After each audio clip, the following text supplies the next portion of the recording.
galing Cavite, dumaan ang Nueva Ecija, Natividad Pangasinan, maliko Bayumbong Nueva Vizcaya, umakyat ng highest highway ng Tinok, bumaba ng Basampas, natulog sa Tagudin, Ilocos Sur, na masyal ng libre sa La Union, day 6 sa paglilipat ng Luzon. You have been warned. Ano yan, Sir Cobra? King Cobra? I've been through the problem in one time. La Union, and this is Pangasinan.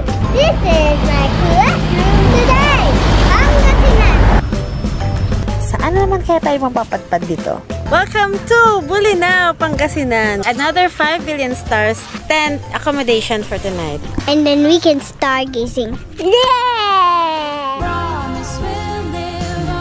Good night, Elizabeth. Good night.